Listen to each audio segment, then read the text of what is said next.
Lingua Latina, per se Illustrata by Hans Orberg. This is the first part in a set of 2 books. Having read this book and getting just a little bit into the second book, I'd say that for the most part, you probably only need the first book. And so what I love about this book is that it has story, main characters, it's written entirely in Latin, and on the side of the pages, there are helpful hints for if you can't figure out a certain word or at a spot where a hint is necessary. I think the strength of this book is that there's a plot. So the plot separates into parts, and so it follows the father, it follows the children, it follows the slave who ran away, and so the plot is a bit diverse. And so each chapter brings a new bit of vocabulary, a new element of grammar, for instance, new forms of verbs, new forms of nouns. And so as you progress through the book, you learn new grammar, you learn new vocabulary, and we have charts at the back, starting at page 307. We have Tabula Declinationum, or the table of declensions, comparatives, numbers, pronouns, and verbs, plenty of verbs.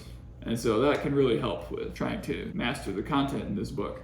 And now, of course, people will say, what advantage is there in learning Latin? Latin is a dead language.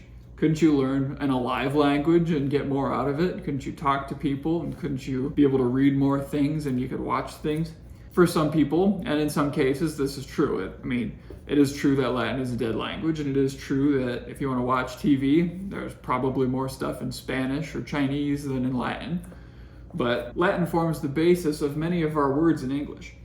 And so by learning Latin, I was able to learn how to pretty much see any word with a Latin root at sight and understand what it means even if I've never seen it before. And that's a huge superpower. So if you read a lot, or even if you don't, if you're a Christian like me and you are interested in theology and run into theological words when reading the Bible or when you're talking about the Bible with friends at Bible study or at church, then it's really helpful if you know what the words mean, if you know what the verbs come from, if you know what the nouns come from. And so I have to say, I'm so glad I learned Latin, and I'm so glad I had this book to do it, because if I didn't have this book to do it, I don't know that Latin would have been any fun for me, and I probably never would have learned it. This is the best book I've had for any language, and I've learned quite a few languages in school and out of school, and I learned Latin in school with this book and college, and my learning was enjoyable. I've learned this book from beginning to end. I even made audio recordings of myself reading it so I could listen to it.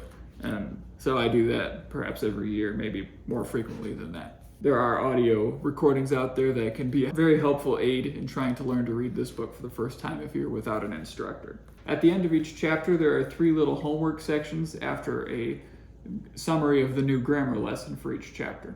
So the grammar lesson for each chapter is called Grammatica Latina. That's Latin grammar. And so it'll teach you the new concept that was in the chapter that you already read. So after Grammatica Latina, we have Pensum A, Pensum B, and Pensum K, or Homework A, Homework B, and Homework C. Pensum A requires the students to fill missing endings on the words. Homework B requires the students to fill missing words into sentences so that they match the correct grammar. And Pensum K, or Homework C, involves the student answering questions that are posed in Latin. Pensum K consists of questions like Ubi est Roma? Or where's Rome? And the correct answer would be Roma in Italia est, because Rome is in Italy. And I don't want to give away all the answers to all these questions because they might be your homework problems. I found this to be a pretty good sort of homework. In the margin here, at the end of the chapter, is the new vocabulary that's included in the chapter. This book eventually even gets to Latin poetry when you get to chapter 34. And so some of this Latin poetry is by Catullus. And so this was an introduction to Catullus's Latin poetry for me, and I found it very enjoyable. There's also a Roman calendar in the back of the book if you were curious as to how they counted days, if you wanted to know when the Ides of March was. There's also a vocabulary index, and it's extensive because it has every word in the book in Latin. And there's a grammatical index, which has all of the grammar-related words. So that's nice to have handy. There are some notes in the back as for what is short for what. And a very helpful little section in the back of the book, Formae mutatai, changing forms. There's an accompaniment book that can go with this book, like a helper guide. And if you're trying to go this route alone, maybe that's a great book. I wouldn't know. I never used it. I had a teacher, and he was able to help guide me through this book, just the way a teacher does in a classroom, with homework and reading along and forcing students to participate by making them read one paragraph at a time, assigning homework, all the pensum Ks, and assigning tests after each chapter. And so, all in all, I had a great experience with this book. I loved this book, and I totally recommend this book if you are interested in Latin at all. Links in the description.